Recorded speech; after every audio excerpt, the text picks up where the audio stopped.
Okay, so share ko lang sa inyo yung itsura ng ito, Kratky na setup natin. So tinabi ko lang tong talong sa gilid. Up.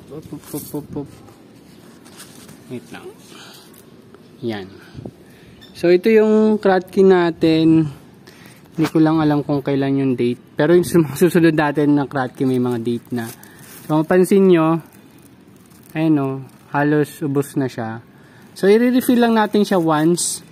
Then palagay ko after nun, goods na ulit yan up until maturity na nila. So medyo maraming talsik ng lupa. Hindi ko sure kung saan galing. Pero ito naman, ito mas konti yung nabawas. Ayan o, mas konti. Pero kailangan na rin natin silang i-refill. So i-refill natin sila ng sabay. Although ito kasi mas nauna ng ilang araw bago ito. Yun yung pagkakaalala ko. So yan, i-refill ko lang sila at tingnan na rin natin tong nasa mustasa.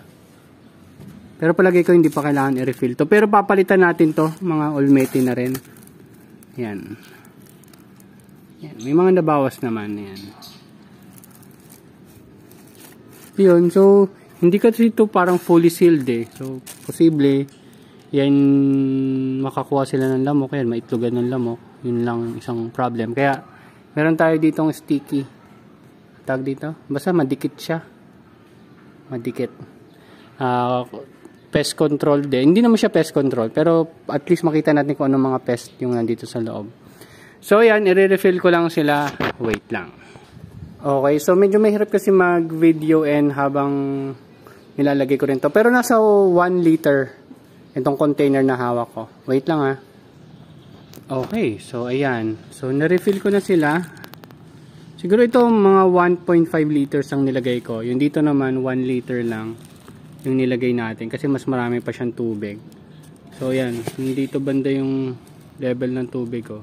So pag kinlose ko to, halos sakto siya dun sa ugat. Yan. So kinat ko siya na ganyan, pero hindi kasi siya sukat na sukat kaya may space. Ano, may space pa dito. Diyan nakakapasok siguro kung may lamok man or kung ano. Ayan. So yan yung first na pag-refill natin sa kanila simula nung nilagay natin siya. Hindi ko sure kung matandaan nyo, maliit pa sila nung nilagay natin mga ganyan. Yan. Tapos ngayon, laki na.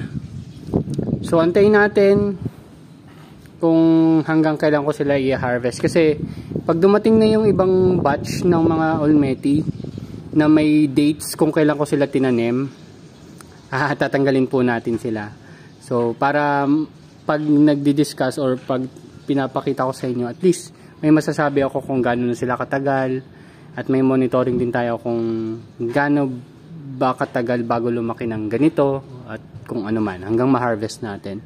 Pero usually sa Olmeti 45 days to 50 days mula nung itinanim sa buto ay makakapag-harvest ka na. Pero syempre, early harvest pwede rin naman kung personal consumption. Ang kukunin nyo itong mga outer leaves. Yan, mga outer leaves. So, ayun. Kunin nyo lang yung outer leaves tapos hayaan nyo lang siyang tumubo. Hindi ko pa nagagawa yung hayaan ko lang siyang tumubo hanggang mag-bolt o hanggang mag-flower or hanggang pumait. Pero baka gumawa rin tayo ng ganung video. Pero sa ngayon, pinakita ko lang sa inyo na nag-refill lang tayo ng nutrient solution at once pa lang natin siya ginagawa dun sa lifetime niya.